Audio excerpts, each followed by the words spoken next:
So when's the first time you open hand slapped a grown man?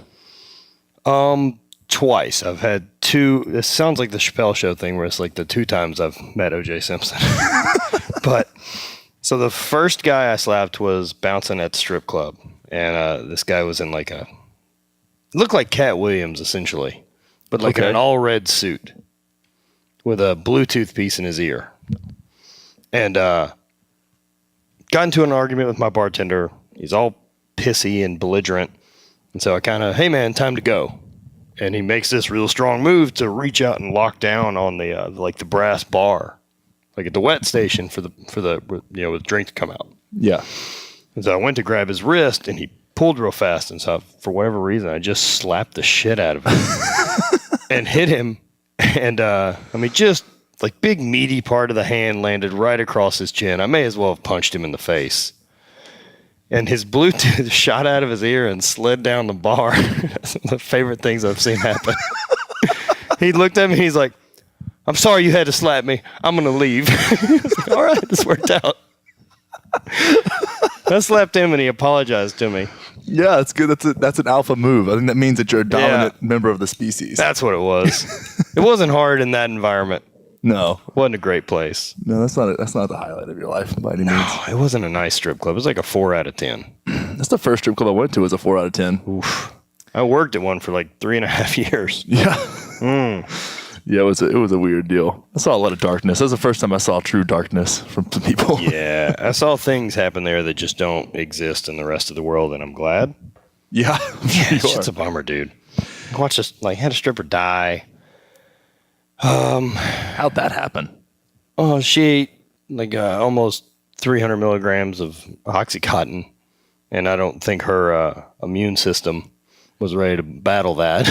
No, I don't think one's heart is ready for that much Oxycontin. Yeah, I don't think she was in peak physical performance either going into that fight. This wasn't her first bad decision. Not surprised. That makes sense. So, yeah, it didn't work out. So, definitely not. I don't recommend that to anybody. What was round 2 of the open hand slap? Different bar, and it was a guy who had picked a fight with the lead singer of the band I was tour managing for. I just didn't have anything better to do.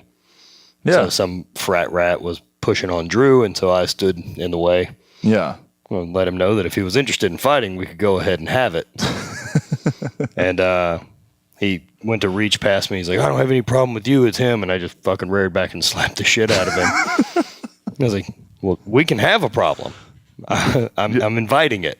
This can happen. Yeah, and he wasn't interested. I hit him hard enough, and it sucks, dude. You get slapped hard, and it fucking sucks. Yeah, getting slapped is not. I'd really get punched and slapped in a lot of ways. Just out of just a disrust perspective, but just out of a pain perspective. Getting slapped really hard, it fucking hurts your nose and eyes water immediately. If you do it right, you catch the ear. Yeah, and you've rattled them. Yeah, and it's demoralizing. It's a demoralizing thing. I haven't been slapped by a man before. I'd like to stay away from that.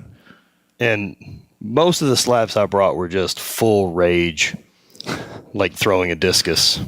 You've thrown a discus before too. Yeah, if you've learned how to throw a discus, you can pretty good at moving that right hand at a speed. You can get the hip involved and just get a nice little pop behind it. Block with the left and drive in. Yeah, that's it. Smash him done. Smash him. Well, that's one thing too. When you think about this, is we live in a society where it's so soft.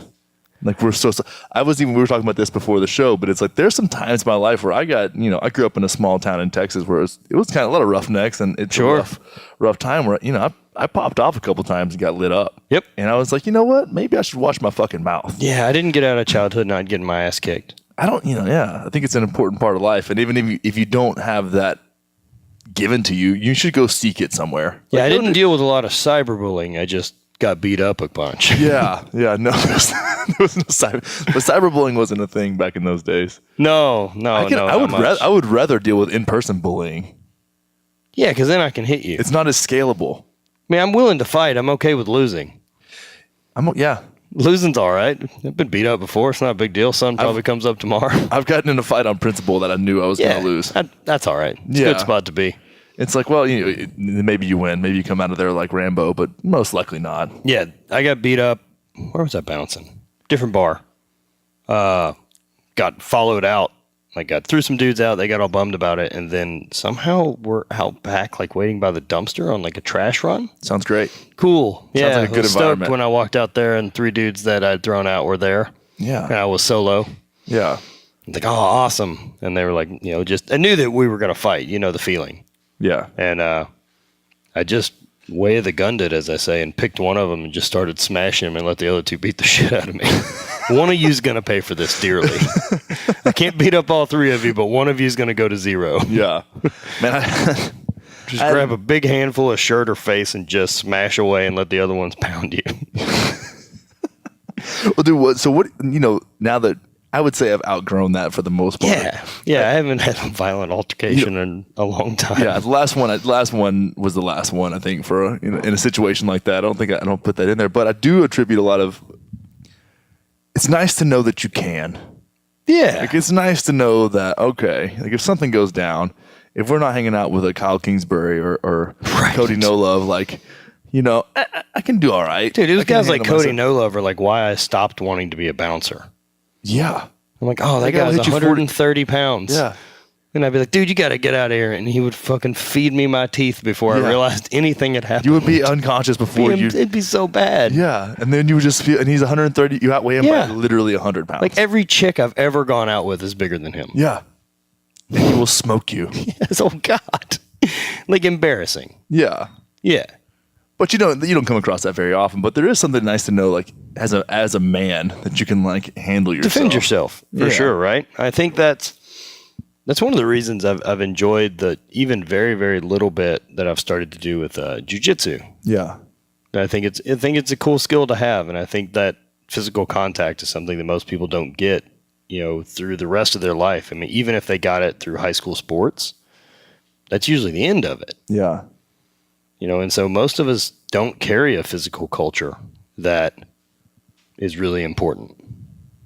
And so I think it's important to, be able to defend yourself, be able to move your own body weight, be able to pick up some things and carry and do those stuff. Yeah, man, I was actually hanging out in at a buddy of mine's place, and I really love, in this, the nature of the show that I do and the work that I do is to try and really make consciousness and exploring that and personal development really palatable to people who may be turned off by an Eckhart Tolle or somebody who's, preaching this stuff out there. Yeah, right. I like to talk about fighting and strip clubs and fucking and whatever else, but I get in some of these conscious communities and some of these guys just don't have a capacity for tapping into being a fucking man.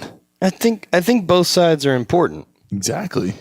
There's dark and light, and I think it's good to know yourself enough that it's to have that confidence in yourself to be able to physically handle things is great. Yeah. And that's across the board. I mean, that's picking up and moving stuff. It's having a physical vocabulary that you're familiar with of knowing how to use your body. Yeah. I can't imagine not having that. Not being able to. My body's been a great tool for me for a long time. And I would feel really strange to have either never experienced that or let it go. Yeah. You can't, it's hard to let it go. It really is. I mean, dude, I was telling somebody this story today. Like growing up, it's funny to end up that I'm sitting here talking on a headset with you, but it's, I was 5 years old. I was opening gates for my granddad who owned some oil production. And that's right. how we went about it. And then at 10 years old, we'd go out there and we would just like run tools to him. Like, give me that pipe wrench or give me this, get out of the truck, put some oil in this thing. And right. we were bored. We'd take sledgehammers and go break rocks so you could break the biggest rock. And then we were 12, we started actually doing some things. And then when we were 16, we'd start working, like really working and pulling trailers. And it was like, that was our fun was we would make money and we would see who could break out the hardest joint, which is like who could essentially unscrew something that was really hard to unscrew, and with in the most challenging situation as a part of our job. It was like this constant, and you see it in children. Jordan Peterson talks about this in his new book. It's just like that's a part of being, as a part of the masculine expression, is just like how can we find a way to compete with this? And if we're sitting around waiting on a truck, what we were doing? Throwing rocks at trees and see who could hit the one first, the furthest away. As long as people have been either relatively comfort and or bored, they have competed. Yeah. As soon as I didn't have to, from the moment I woke up to the moment I went to sleep, survive. Like, we've competed as a species. Yeah. And it's so important. And that's something I tell people that, I don't even give a shit what sport or what it is, but compete. Like, the confidence that it brought to me as an athlete and as a person in knowing that I'll perform when it counts. Yeah. Like, that's the big part of it. It's not some stupid fucking trophy or something else like that. It's that confidence in yourself that I know back against the wall, I need to perform right now. I can get it done. The situation doesn't have to be perfect. That's the big picture stuff as a society that not competing and we're missing. The participation trophies are the type of thing that's, telling, it's giving the focus is still on the trophy and reward. Yeah. Not the road that got you there. I think there's a lot to be said about that, man. And you see that, I think it was, you got to think about that too, because that gets brought up a lot, the participation trophy. And, and you of course a fucking kid wants a trophy. Yeah, but of course they do, but it's like it's your responsibility as a parent. Competing for the football season, like, you know what I mean? Like, even if you won a state championship, right? Like, the state championship is the one fucking day. It's not the year you spent sweating with these guys and fucking figuring things out and solving problems and banding together and training and suffering together. Yeah. Like, that's what it was. All the trophy said was, we did this better than other people. Yeah. That's it. And then when we put so much focus on the trophy. Right. And then, of course, because the trophy is validation. The trophy is the look at me, look what I got for it. Yeah. Look at me, look what I got. Look at my things. Yeah. Look at my things. I need more things. Let me show some people some things. I don't have any of that shit. I had a stack of that stuff growing up. I don't even know where it is. I think I got thrown away. I don't have any trophies. But you won some. Yeah, I won some. Yeah. Yeah, I just don't have any. But you got memories, you got experience. Yeah, 100%. You've got an increased capacity to experience life in a form of expression that you fucking earned. I got this gnarly trophy for competing at the Arnold one year. We won. And then, go up on stage, blah, blah, blah, I give you this trophy. And this trophy is it's this really cool, like, bronze sculpture of Donald Denny, this Scottish athlete that competed years ago, kind of the first, like, big sporting superstar, essentially, with sports. Yeah. And so this trophy of him, like, throwing a stone, and it's like this tall and, like, on this granite slab, and it's like this big. It weighed like 110 pounds. And, like, I'm in Columbus, Ohio. How would you like me to get this home? Like, I'm not checking it. Like, so one of the sponsors for the event, I was like, you guys can keep this. And they were kind of bummed that I felt that way, but I was like, I don't have a place for it. Like, you want it to sit on the fridge in my garage until I need to put something there and then I throw it away? Because trophies aren't for me. Yeah. I did the thing. You did the thing. Yeah, I don't need... Me looking at it doesn't remind me of the day. Like, I know what the day was. Yeah. It's cool. I got to do all that. Do you think that from that perspective of being in constant competition and putting yourself in that place that you learn how to lose? How does learning how to lose well affect your day to day? Knowing that failure or losing is possible. No matter 100%, right? How much work you put into it. Well, success is a really shit teacher. Failure is a much better teacher if you're willing to listen. Yeah. I remember kind of going into Highland Games and having some success as an amateur and then going to compete as a professional. And, like, first professional competition I did was a world championship. And kind of thrown into the fire, right? Like, rookie game. Oh, professional world championship. Cool. 2 weeks ago, I was doing an amateur thing. And I took second. And then went through the entire next professional year and then won. And I remember when I won, like, there was this moment of like, well, now what? We did it. Like, I don't have to change my plan. Yeah. Like I know the path that gets here, and I don't know that I want to follow the path again, type of thing. Yeah. Because it's not a new journey. And so failures were super important. And I shit the bed at a national championship that I had won. The way scoring goes in the Highland Games is you get 9 events, and if you take first in an event, you get 1 point, seconds 2, and low score at the end of the day over 9 events wins. Yeah.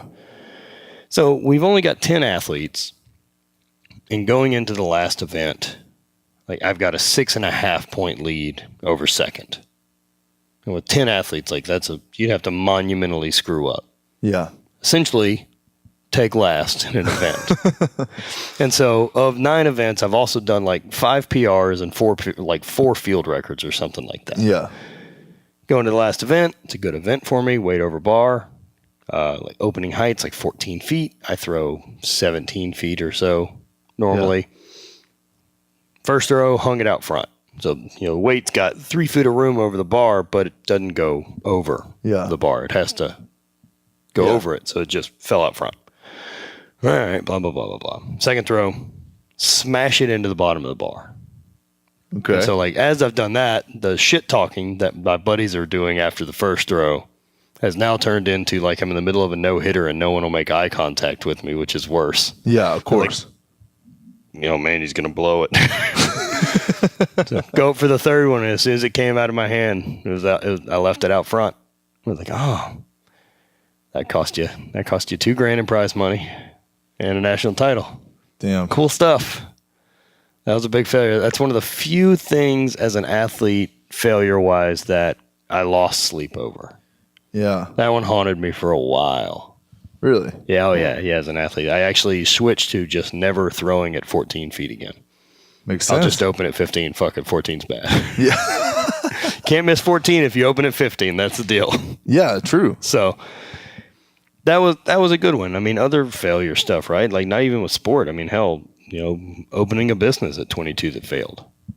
Bike shop. Yeah. That was, I learned how to open a business. I learned at some point cutting off a thing that you love to do, that you're committed to stop the bleeding. Dude, yes. Yes. Because and fail fast, man. Failing fast is a skill you have to learn by fucking failing slow. Right. I think there's something you said there is really powerful, and that's not opening at 14 feet, right? Because if you open at 14 feet, you can still fail at 14 feet. There's no guarantees. Might as well open at 15. Yeah. Shit. Yeah. Yeah, I mean, I wasn't opening at 17, where like I was at the max of my rope, but for whatever reason, 14 was harder to throw at than 15. Yeah. I think it had too much room. You don't put yourself in a situation where you got the fire under your ass. Right. A little bit. You need to be if you're going to take some action in life, you got to be you need a little nervous and know that there's consequences if you actually fuck up. That's what you live for. Yeah. Because that's the good stuff. You don't want to, Nerf is fun. No. But, I like to sling a vortex 60 yards, but I guess, yeah. That's one thing.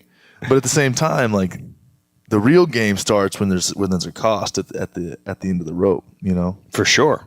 Those consequences and rewards, right? Like, or, failure, whether that's, money or time or any of these other things, but like, you can't be scared to fail. Like, failure happens all the time. Hell, even with HVIII Brand stuff, man, like one of the things that we did real early was I made a thing, a mobility tool that, is a sleeve that essentially like slides over a kettlebell. Yeah. It's got knobs on it so you can use the kettlebell to roll into you. We made these and manufactured them, and like I invented a thing and manufactured it. And they never sold great. Yeah. But I mean that's just one of those things that like, oh, all right. No one cares about this. And so I mean it ain't a success, but I don't know if it's a failure. You know what I mean? Yeah. Like, I didn't buy 1 million of these and now they're just Beanie Babies up in some warehouse somewhere. Like, that's a failure. Well, dude, something I ask, people come and ask me, like, how do I get something started, right? I want to do this thing, right? People get real hyped about their shit. Yeah, sure. Because everybody should care, right? Because I care so much, everybody should care. And because I get asked that a lot and with the podcast and stuff, and it's like, dude, I talked about doing a podcast for 3 years before I did it. And it seemed like it made sense. And I just, I put myself in a place where it was a great scenario to get a thing rolling. And that's cool. But, you get to the point where it's like, let me just cut the shit. Why should anybody give a fuck? Ask yourself that question. Why should anybody give a fuck that's not you? Right. Because the thing about it is, if you can't answer that question, you're not setting yourself up for success, right? I can sit here and tell you. Sure. You can tell me why I should give a shit about HVIII Brand Goods. Yep.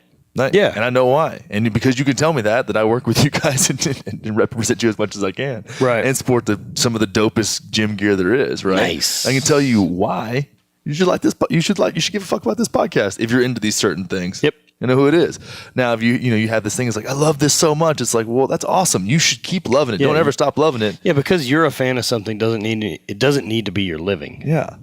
And you gotta be fucking ruthless with yourself sometimes when it comes to this stuff. The market stuff. doesn't owe you success because you've tried hard or you're passionate about a thing. That was the biggest lesson, and that was the biggest takeaway for me in the gym failing, the first business failing. Right, I've spent 7 years in that to get to that point of failure. Right, and I learned that just because I did something with the best intentions and worked my ass off and knew what I was doing, the world didn't owe me a fucking thing. And I made 2 bad decisions, really, that I just had the blinders on and didn't have the capacity to see, didn't ask the right questions. And I was like, fuck, that's it. Yeah, that's it. That's all you need. That's all you need. Cashed, right? I can make 1,000 good ones and 2 bad ones, and it is what it is. And that's how the world works. But, but you learn from a failure like that too, the same way that, oh shit, sun comes up tomorrow. Like none of it changes. Like the people that love you still love you, and sun comes up tomorrow, and you can move on and rebuild. I mean, the trick with some of that is being smart enough to know how leveraged you are with the thing. Yeah. Right. And so that becomes a skill. I think one of the things that I like about failure and getting used to it so that you can get better at it and learn from it is I think about like a BMX rider, someone like that has become a professional at it. Like those guys have failed and fallen so many times. They're good at falling. Yeah. And that's why they don't get hurt. And so you'd be good at falling, and then you get so good at falling or so good at failing on a thing that you can recognize when things are going south quicker. Yeah. So that you can make a small sidestep or an adjustment to turn it into something else instead of having to ride it into the fucking earth on fire. Just bury yourself. Yeah, you know what I mean? Crawl out of the hole. You can get out of it earlier to try again. And that comes with the experience of failing a lot. Just get the reps in. Yeah, you have to, man. Because it's unavoidable, man. And sometimes success early and easy is the worst thing for you. Dude, I can't imagine like being born into money and like having those keys handed to me. I can't imagine that. I wouldn't be where I am. And I don't know the answer to if you're someone who makes that level of income and what you do with your kids. I have no clue.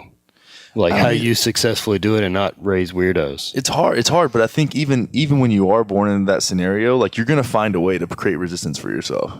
For sure. Most people, and if you that's if you desire to have a character where you can stand up on your own 2 feet. But most don't. A lot of people don't. Right. Most people don't. If everything's been handed to you, there's no reason to be hungry. Yeah. And or change your plot in life, or a realization that you can't supersede what was already handed to you. Like you just can't. Yeah. Like Bill Gates' kids, right? Now I know Bill Gates has a deal where he's not leaving his kids money. They're still Bill Gates' kids. Right.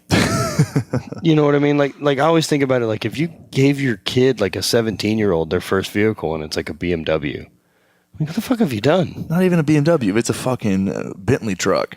Right. Yeah. Yeah. Or a Range Rover. Like, what the fuck have you done? Yeah. What have you done? Why wouldn't you just go buy some $2,500 Honda Civic? Yeah, dude. Hand it over. Let him bash the shit out of it because that's what's going to happen. Yeah, exactly. And it's like he's a dum-dum. You create this entitlement. I think that I actually have a shit because it's easy when you didn't come from a lot or you came from like a working family. Yeah, normal. And you're fucking like, okay, I have a little bit of that grind and you go make something yourself. That's actually to me seems like a better place to be than being like, you know what? Here's the path is laid out for you for worldly success. And you go, fuck it, I'm gonna do my own thing.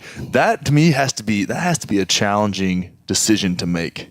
That really has to, and because you look at it and it's like, well, my entire world has been built around this thing. Yeah, but I just can't imagine, right? Like with the variety of different life experiences out there, like I just can't imagine never hearing no.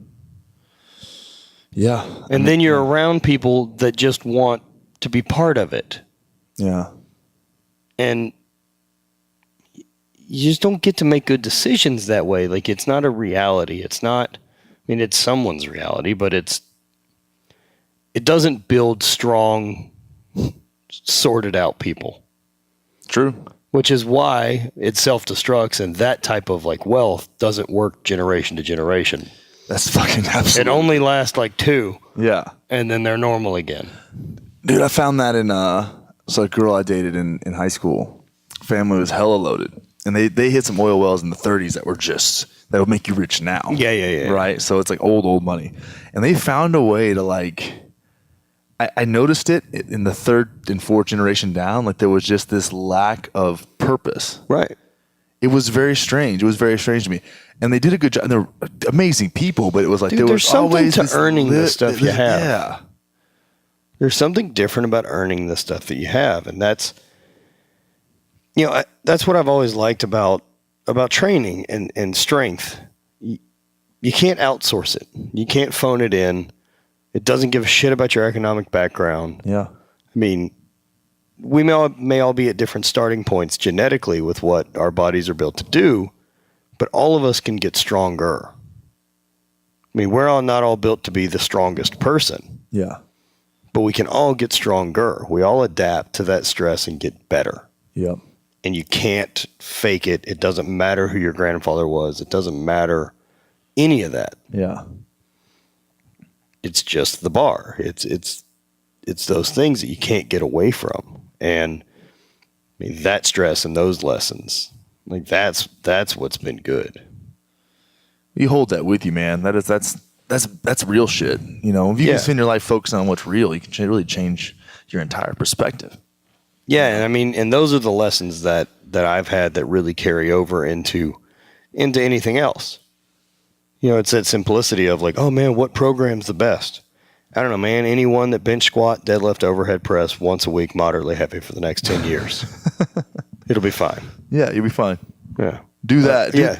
Let's get that down. Then you can start getting all creative. you have to do. Yeah. Yeah. Work at like an RPE 8 for effort for the day, 5 days a week for the next 10 years. Yeah. It'll sort out. You'll figure it out.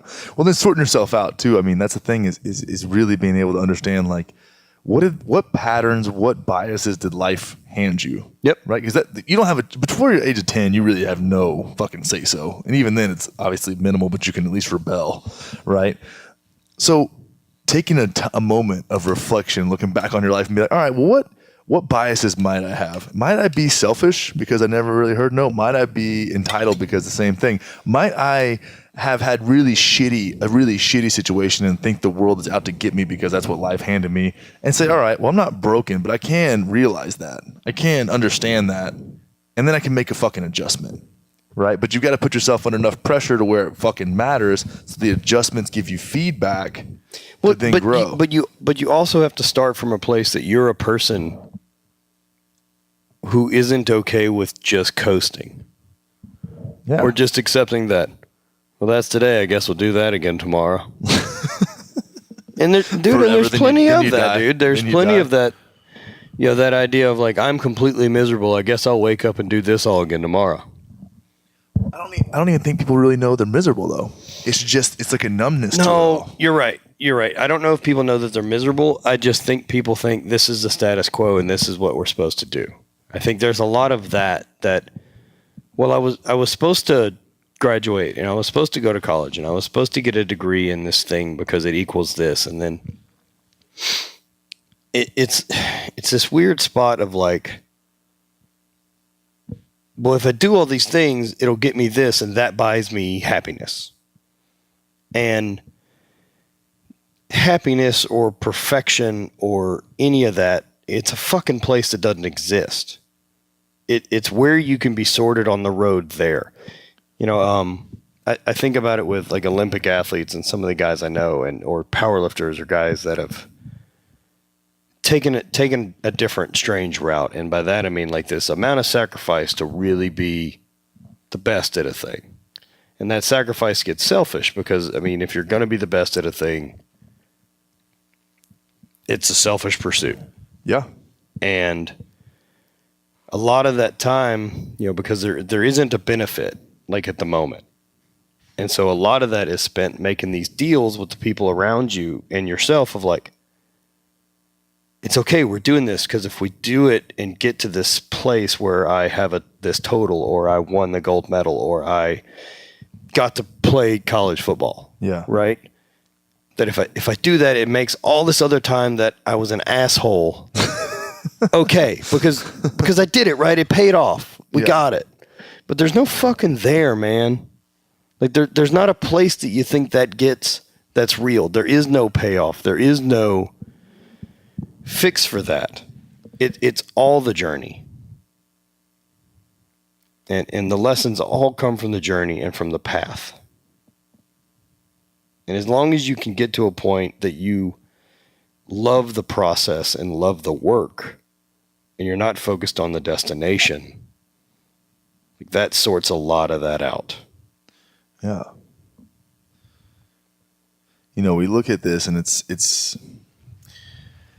kind of funny, man. Like I've talked about this before, but happiness isn't the fucking goal.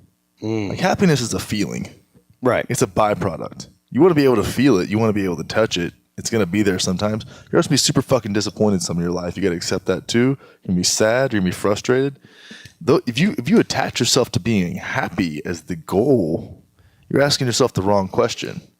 It's like, what's on purpose for me? What is in alignment with that? And to ask yourself that question, you have to ask yourself the question, what is my fucking purpose for each day? What is the mission? That's one thing that I love about the course I do with Aubrey Marcus is the Go For Your Win course, that we fucking we get to help people find out what the fuck they want to do with themselves and sort that out. And once you sort that out, then you can start asking yourself better questions. And when you can ask yourself better questions, well, fuck, man, the sky's the limit. Because then you could honestly, objectively question yourself. Yeah. And you can see your fucking shadow. You can see the divinity that lives within you. And that's fucking cool. Yeah. You just take a step back and be like, oh man, I'm kind of a dick sometimes. I should probably sort that shit out too. Yeah, I should probably be less of an asshole. Yeah, maybe weird. If I was less of an asshole, then things would be a little bit better for me. Maybe I'd be happier if I made other people happier. Right. Yeah, there's some stuff I've heard lately that I really like the idea of, that like, working to stay in the relationships you have on the 51% of give. Oh yeah. Like that. I like that. Like to be less hand out and more hand in. And I think that matters, man. I think we're still figuring out a lot of shit, right? And so that figuring out what your thing is, or what path it is that you want to pursue, I mean, it's tricky. I knew when I did the bike shop, I knew that I liked working for me. I know that I didn't like being broke. And I disliked being broke more than I disliked working for someone else. I fucking feel you there, my friend. So I'll work, because being broke's super fucking lame, and being broke limits all of my options to do my own thing. So work for someone else and do that job and learn these skills and make some connections and grow and do some other things. And then when I finally lost my job, I also had the time at that point to stay fired up and grow a thing in my spare time when I was comfortable to turn it into a thing. I've said it a lot, but I'm really glad when I got fired last March, I didn't walk in to the house after getting fired and be like, hey, Ashley, I was thinking about starting a t-shirt company. That would have gone over like turd in the punch bowl. You know what I mean? But because in my spare time, I'd already started a business that was 3 years in and could support us. Different ball game. Yeah. That's the thing too. You make a little move, and this is something, in the woo-woo culture that I get to flirt in sometimes, is like, prove it to the fucking universe that you want it. You want something? Prove it. Do something. Take some action. Mm-hmm. And then with that little bit of action, you can start to visualize what it actually kind of feels like to move in that direction. And then you can visualize, what the fuck do I want this to look like? Best case scenario, all right, cool. I can really start to feel that and understand that. Then I'm going to work backwards from that and see what it actually takes to get there. Now I've kind of done my best to see the steps. And when I've seen them and felt them, then I can open up my lens of perception and see when those opportunities present themselves. And that is the fucking law of attraction, not sitting on your ass and thinking about something until it fucking happens to you. And that's the profound difference, is like, you create an environment where you can notice the opportunities that are right in front of your face because you're just blind to them. You don't have the context to see, and make the things happen. Some guy hit me up and he was talking about, man, I'm getting my civil engineering degree and I got a job lined up and it really just doesn't feel right for me. And I was like, all right, dude, you got some student loan debt. We talked about some stuff. You got some student loan debt. You're getting out of school. You're going to be coming to this. I was like, just get a job that will pay your bills and cover your basics and require as little of you as possible. Right. And then take the rest of that energetic capacity and put it into finding out what you love, because it's going to take you 5 or 6 years. Yeah. Find the job that pays the best, that does the thing you hate the least, and work 8 hours a day doing that, then spend 8 hours a day chasing your dream, and then spend 8 hours a day sleeping. Yeah. That's it. But you want the fucking trophy yesterday. Fucking hell. Dude, and not even that, like, I'm very, very happy with HVIII Brand and how things have gotten into the place that I'm at. But like, it's not like I can come off the gas pedal. I can't come off the gas pedal now. You're just shifting gears. You hit the clutch momentum, every now and then. yeah. Fucking momentum's there, and you don't get to slow down. And I've never had the same job for longer than 10 years in my life. And I mean, I'm 4 years into HVIII Brand. Do I think I'm 20 years into doing this? I don't know. But what's happened in my past says I doubt it. So, being aware of that too. That maybe this isn't permanent, that all my eggs aren't in this basket. But that doesn't mean things don't pivot and, different stuff that, like, even while HVIII Brand's working, I'm trying to figure out other moves. Yeah. You got to keep your open-minded ambition is the shit. That's the where to go. You put the blinders on, you're going to miss everything. Yeah. And then whenever that thing that you own, one thing you've been focused on, this is the lesson I learned from the gym too. Keep your options open with this stuff and understand, if you have to say no to something, that's better than not seeing it. At least you kind of felt, say no to the shit. Great. But at least you can see it and be like, oh, maybe, and consider it, I don't think the earth is flat. I don't. But I got a little bit of value from being like, maybe. Sure. I watched a couple hours YouTube videos. Yeah, perfect. I questioned can't get those hours back. Yeah, I can't get those hours back, but I questioned a belief that I've had my entire life, and that is valuable sometimes. Right, even though you came back to going, yeah, I'm right, it's round. It doesn't mean that, I think that goes to faith with a lot of things, right? That people will, this is what I've known the whole time. We're not fucking questioning that now. Like, what do you mean not question it? Yeah, question always everything. Question it.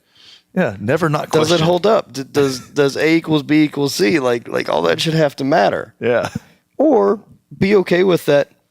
Well, I like chapter 2. And chapter 5 sucks, but that doesn't make chapter 2 not great. Do you know what I mean? Like, exactly. It's okay to be really into a part of a thing too. Yeah. I mean, take the bits that work for you, rationalize it, or don't. Who gives a shit? And run with it. Yeah. I mean, shit, you're only here for a little while. Very, very little while.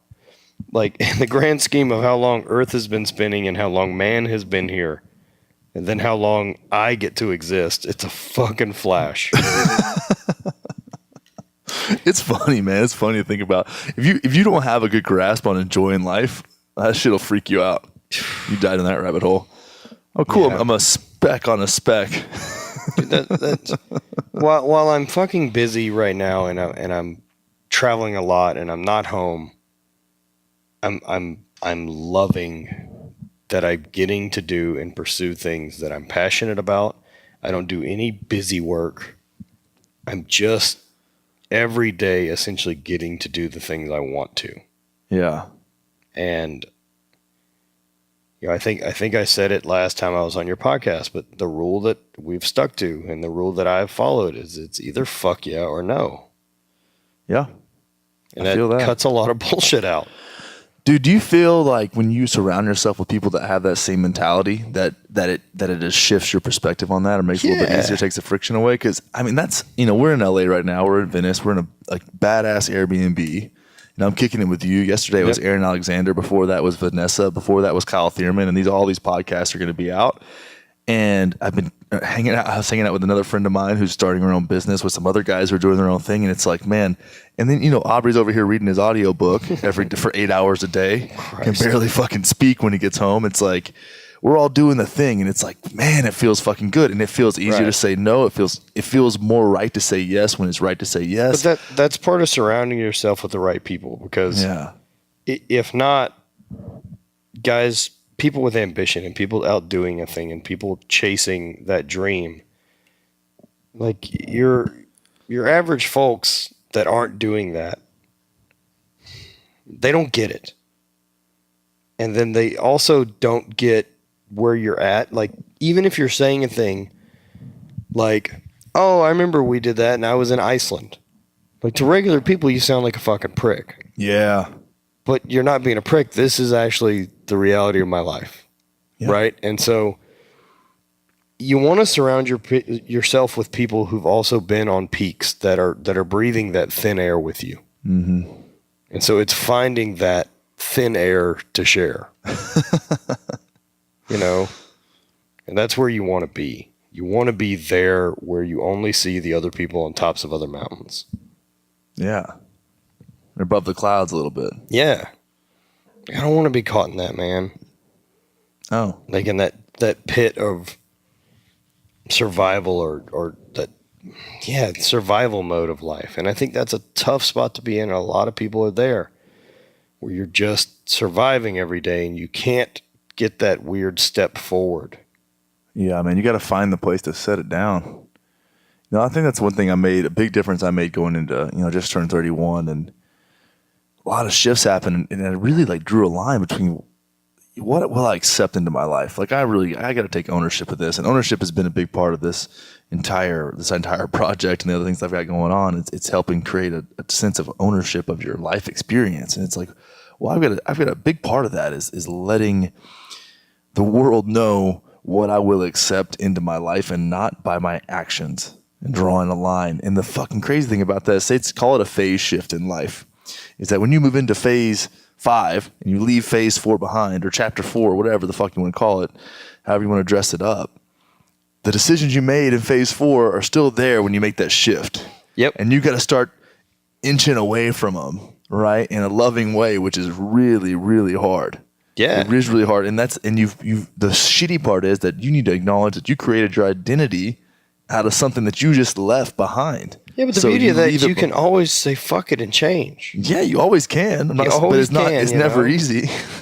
No, it's not easy, you gotta right? Embrace that. But there's not easiness either to deciding now that chapter's closed.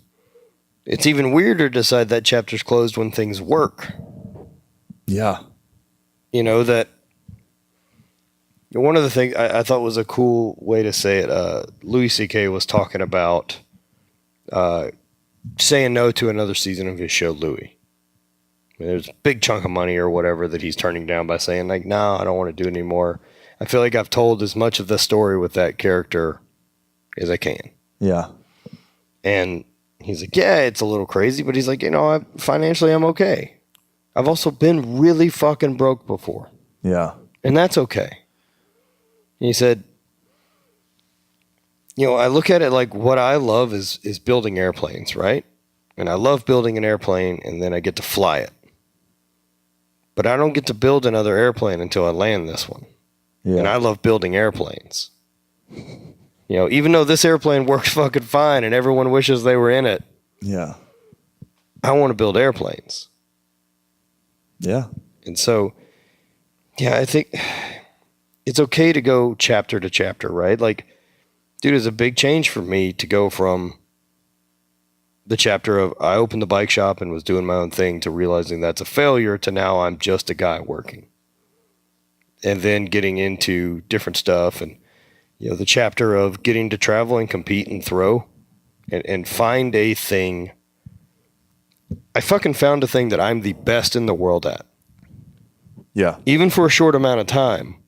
You're never going to be the best in the world something for long. No one gets to do that. Do you know what I mean? Like in the scheme of 7 fucking billion people, like no one gets to be the best in the world at the guy that ran the 5-minute mile? Yeah. And then like he had that for 12 minutes and everybody else is fucking running 4:30s. Right. You know, exactly, dude. I know. I mean, there will be people that throw after I'm done throwing that throw much further than I ever did. But in my time and when I did it, there were 2 times that I'm confident to say no one on earth was better than me at a thing. Yeah. And there's a weird chapter close to that it's something you love, and the chapter closing to, I don't get to do the thing I found that I'm best in the world at. Yeah. That's done. You don't get to do it anymore. The last time it's not like it faded away and I couldn't keep up. The last time I competed, I took second at a world championship. Yeah. And then it's done. You know, and so that chapter's closed. And it's great. And it was a fucking great chapter, and it set up a lot of things for this one. But that's something you said there is cool. You get to experience what it's like to be the best in the world at something. But one thing that's really important to understand is that if you can learn to understand yourself and create some self-awareness, you can be the best in the world at being you for your whole fucking 100%. life. Yeah, you can absolutely be the best you unless you have a twin and they're better. Yeah. Or really, people twins are fucked. But or people that are really good at identity theft. Somebody stole my identity one time, bought a lot of women's clothes, and I will say they were better at me at buying women's clothes on my credit card. Nice. But other than that, I think that I had them beat at being me for the majority of the time. But yeah, it's like if you were like sick for a weekend and your twin came in and was like, yeah, dude, I'll cover your shift. But then like you got a promotion because of the work they did over the weekend. Like, fuck, man. I've been chasing a promotion for years. That's what you do. You're just better at me. You're better at being me than me. This sucks. That's going to happen when you have robots like Ex Machina here. Yeah, I don't trust it. I don't trust them. We're fucked. But until then, bad move. Until then, yeah, man, there's a beauty in really fully being you. But that takes, dude. It's tough too, dude. The funny thing is, but like there's a bit of play to that for everyone. Like there's a lot of different roles you play and adaptations you take to being you, and there can be a lot of variations of you even in the same day. You know, the me that turns on when it's time to compete is not the same me that needs to go have dinner with a friend. Like that guy's not cool. Like you need to know that you got other fucking gears. Yeah. You know, and the machine can go from idle to being ramped up to being in the red. Yeah. Like you need all those gears too. But you had to have context on them by experiencing them in some capacity. Or using them at the wrong time. Yeah. You know? Using them at the wrong time is the best way to learn that when they don't work. Yeah, like, that was shit. Yeah, that's what you should be doing when you're like 8, 10, 12 years old. Yeah. Right? We live in a fucking nerf society to bring that analogy back, and it's like you can't fuck up. Yeah. You gotta say something inappropriate at the wrong time and feel like, wow, that was not the right time for that. Yeah, or else you end up being a poorly adjusted adult that no one wants to spend time with because you can't say the right thing at the right time, which is incredibly being socially accepted is incredibly valuable for your entire life in some capacity. It is for sure. And I mean, the thing to remember, like people out there are trying to figure it out and like willing to do the work and willing to work hard and do that, like. Because we live in such a nerf society, like you being willing to work hard already sets you above. It's fucking all it takes, dude. I'm a hard worker. Well, you just put in a cheat You're code. Better. You're better. Cool beans. You'll fucking you mean you show up on time and give a fuck?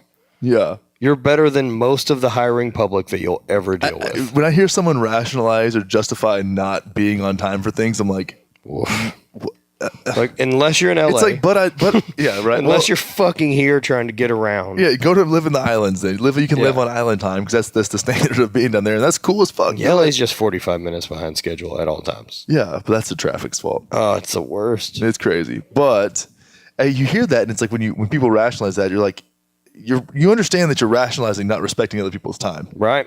And it's like no one really gives a shit that you're working from home for that extra 30 minutes. Like no one sees that. No, dude. And you need to show the fuck up.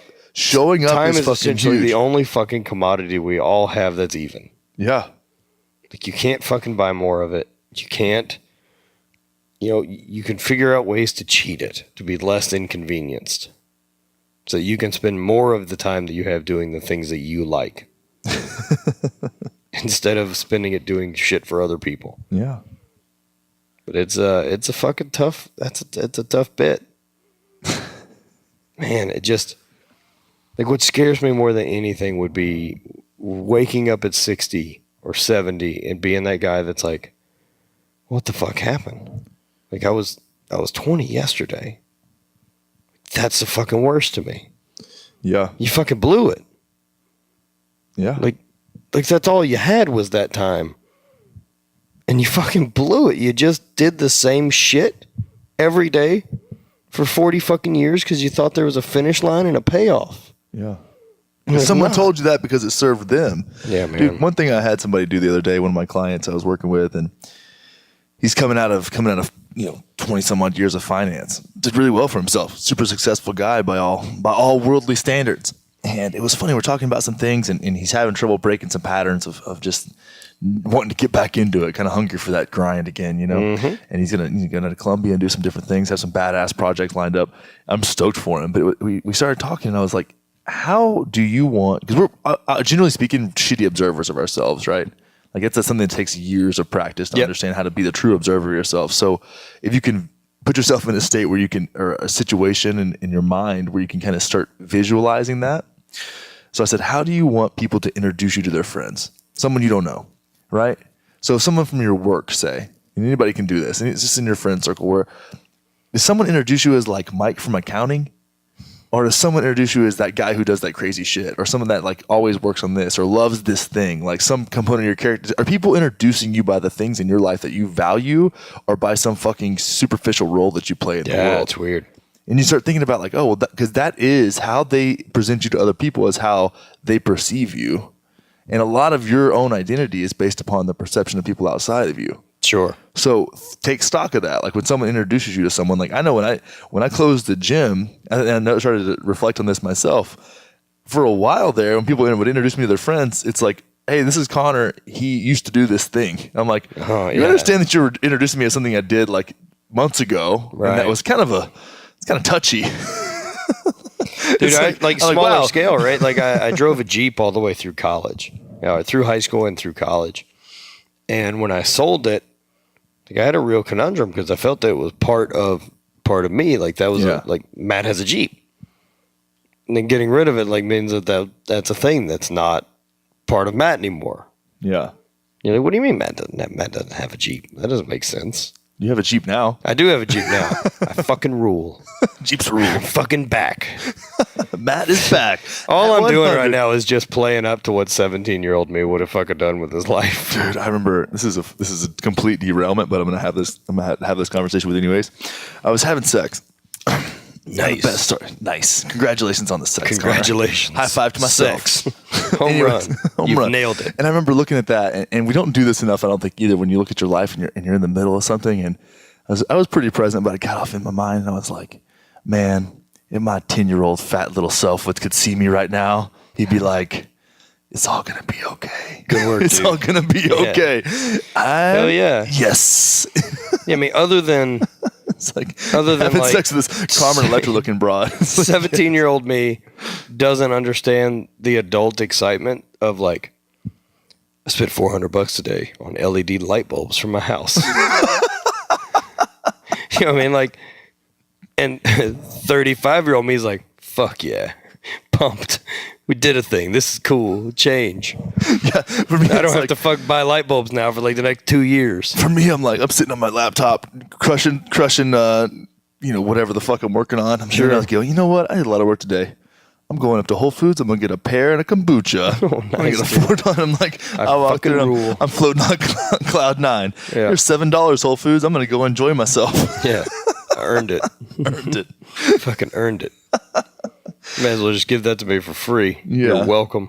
Yeah. Oh, Hashtag grind. Hashtag hustle. Oh, it's on my Instagram stories. For sure, dude. You can check me out at Connor Wanders on all outlets. Nice. Get him. Well, shit, man. This has been a fun little chill sesh. Yeah, dude, always. Evening sesh over in in beautiful Venice. Hell yeah, man. Dude, this is a great place, huh? It is. I have not bothered to go into LA at all this trip. I was there for a minute, but I think I'm going tomorrow. I think I'm going up to Barbell Brigade. Tomorrow's Saturday? Yeah, tomorrow's Saturday. Nice. Yeah, I'm going up to Barbell Brigade. Unless you're listening to this podcast on the day that it drops, in which case tomorrow will be Friday. We're bringing you yesterday's news tomorrow.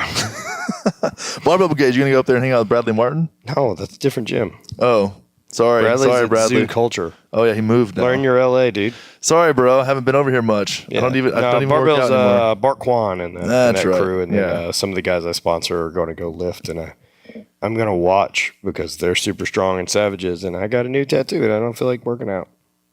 Cool. I'm going to go lift some Pretty sandbags simple over stuff. at Deuce Gym with our boys. Nice. Finally. I've been talking about it the whole time I've been here. Yeah, I went up there a couple days. It was fun, man. Me and Rob went and trained, and then I went up there and trained with Lacey the day before. Well, fuck, man. Let's give some shout-outs to Deuce Gym, Caveman Coffee, HVIII Brand Goods, Barbell Brigade, Hell yeah. Venice, Abbott Kinney. This is what we're doing. This is Abbott our Kinney to the core, dude. Abbott Kinney for life, dog. Yeah. Yeah. Oh, and Erewhon Market, everybody. It's like a fucking bougie Whole Foods. Holy Dude, shit. yeah. When you move to LA, your standard grocery store becomes Whole Foods, and your Whole Foods becomes Erewhon. I guess, man. I'm good with Whole Foods. I love Whole Foods. I'm not a fancy man. Yes, you are. I have arugula, like spring mix salad, and 2 1-pound things of ground meat in my fridge at the Airbnb. Oh, dude, I got 3 dozen eggs. Oh, I'm not eating eggs. What? That's a breakfast food. No, that's all day food, son. Man. It's a perfect food. Anyways, we're getting off topic. Where the fuck can people find you at? You can find me at I Hate Matt Vincent on Instagram, spelled HVIII. Get it? It's a Roman numeral. And then I love whenever I shout you guys out on the podcast. I'm like HVIII. Yeah, it's complicated. Just go to the thehate.com. We'll get you there. My podcast, UMSO, is found on mattvincent.net or iTunes or Stitcher or those places that you find podcasts. All those links will be in the show note, fam. And then, if you use code word monkey at The Hate, you're going to get 50% Treat yourself. off. Treat yourself. And dude, the new shorts, I cannot wait to the have shoggers. those. I cannot wait. I'm going to wear them all over time. We're fancy people. Yeah. So basically reinventing the wheel. Yeah, they Cured polio. let's give the back. Everybody loves good origin stories. So HVIII Brand Goods comes out with these dope joggers, which I was actually wearing yesterday. Fantastic. Get you a pair of those, and they fit well. They fit nice. So to make some shorts, what'd y'all do to make the shorts? I mean, y'all really went through a long process. Well, here. there was. We actually tried like 4 different blanks that we found of sweat shorts and different stuff like cotton sweat shorts, and they all fit shit. They have like I don't need shorts that have like a Jenko jean opening at the knee. No, I don't know Like about it's that not life. that's not my look. I got small knees. I don't need that. Dude, let's keep it tapered. keep it tight, keep it right. And the joggers fit good. So we essentially said, all right, we'll just buy a shitload of joggers and cut them off at an 8-inch inseam and dude, send the fabric back to recycling. I don't know what you do with it. Make just sleeves we could sell for your arms. That's a cool look. Arm warmers, dude. But that's the committed to the fit, son. You gotta get dude, those it fits matters, right. man. It all matters. Make That's it why sloppy. that's why your shit's on point. I mean, what's the difference? Hats are on point. Yeah, it's not like it T-shirts cost us fit. extra to cut legs off. No.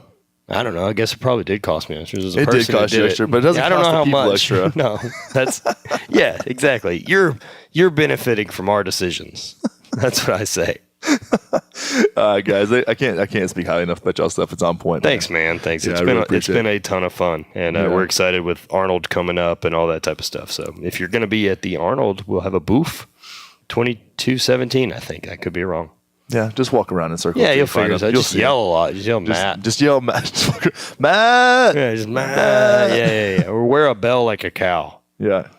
Matt kind of sounds like Bah. You're kind of like a sheep. That's true. Anyways, we're getting weird. It's late. Let's go do something. Let's do a thing. Thanks for dropping by, brother. Cheers, man. Thank you so much for checking out the show, everybody. I hope that you enjoyed kicking it with me and Matt in beautiful Venice, California. I'll actually be out in Venice again next week. So more good guests to come. My homies out there and more beach time. I'll put out some sick photos on the gram. In the meantime, though, if you want to learn more about working with me, you can head over to livethefuckoutoflife.com, click the Lifestyle Design tab, fill out a short few questions, and you will get a 30-minute free lifestyle design intro call with me. We'll make it a good time. It's video call, too, so we can get face-to-face and take it super personal. Just don't get weird. And, yeah, I mean, you can get a little weird, just not too weird. You know what I mean? You know what I'm saying. I also just launched a 10-day intention journal. Now, I talk about journaling a lot and how great it is to get all that nonsense out of your head and then set the intention for how you want to bring yourself to your life. Go to livethefuckoutoflife.com, click on the intention journal tab, and you'll fill out get the free PDF download. Print that out and start your day with that for 10 days in a row. It's guaranteed to make your life better. Science. More science. Shit. I guess that's about it. Get over to onnit.com for all your optimization needs. Go to thehate.com, HVIII, to check out Matt's brand and all the good shit going on there. Give the podcast a 5-star review. I don't know. Go down on your girlfriend more or boyfriend, whatever. That sounds like I think I've got a new good task list there. Task list? Yeah. So, we'll see you guys next time. Also, before I get out of here, if you're still listening to this show, I want to let you know that I fucking love you.